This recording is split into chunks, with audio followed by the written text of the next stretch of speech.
Hello' বন্ধুসকল, মই মৰম আপোনালোকক পুনৰবাৰ এই মৰম টক চেনেললৈ স্বাগতম জনাইছোঁ।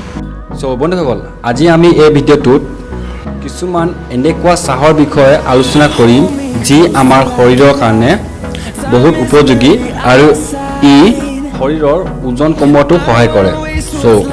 কিন্তু ভিডিঅ'টো আৰম্ভ কৰাৰ আগতে যদি আপোনালোকে এই মৰম টক চেনেলটো ছাবস্ক্ৰাইব কৰা নাই তেন্তে অনুগ্ৰহ কৰি এই চেনেলটো যেন ছাবস্ক্ৰাইব কৰে। এতিয়া আহক ভিডিঅ'টো আৰম্ভ কৰোঁ। ফাৰ্ষ্ট টি অৰ্থাৎ চাহটোৰ নাম হ'ল কেমাইল টি। এই চাহে শৰীৰৰ হজম প্ৰক্ৰিয়াত বিশেষ সহায় কৰে, লগতে পেট ফুলা, ডায়েৰিয়া, বদহজম আদি সমস্যা দূৰ কৰে। ছেকেণ্ড চাহটো হৈছে জবা ফুলৰ চাহ।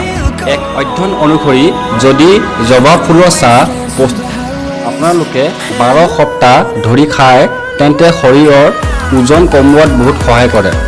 থাৰ্ড নম্বৰ টিটো হৈছে হোৱাইট টি। এই হোৱাইট টিত প্ৰচুৰ পৰিমাণে এণ্টি অক্সিডেণ্ট থাকে আৰু এণ্টি অক্সিজেনে শৰীৰৰ পৰা বিষাক্ত টক্সিন দূৰ কৰে, লগতে শৰীৰত জমা হোৱা অতিৰিক্ত চৰ্বি দূৰ কৰে। ইয়াৰ পিছত 4 নম্বৰটো হ'ল গ্ৰীণ টি। এই গ্ৰীণ টি আমাৰ স্বাস্থ্যৰ কাৰণে বহুত উপকাৰী।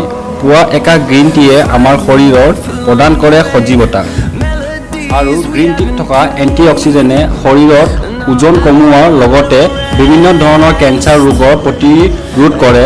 আৰু ইয়াক যদি সদায় সেৱন কৰা হয় তেন্তে এই গ্ৰীণ টি আমাৰ হাৰ্ট এটেক, ডায়েবেটিছ লগতে শৰীৰৰ হাড় শক্তি কৰাত সহায় কৰে। বন্ধুসকল, আশা কৰিছোঁ এই ভিডিঅ'টো চাই আপোনালোকে ভাল পালে আৰু এনেকৈ বহুত নজনা আৰু ভাল লগা কথা বিষয়ে জানিবলৈ আপোনালোকে যেন এই মৰম টক চেনেলটো ছাবস্ক্ৰাইব কৰে। ধন্যবাদ।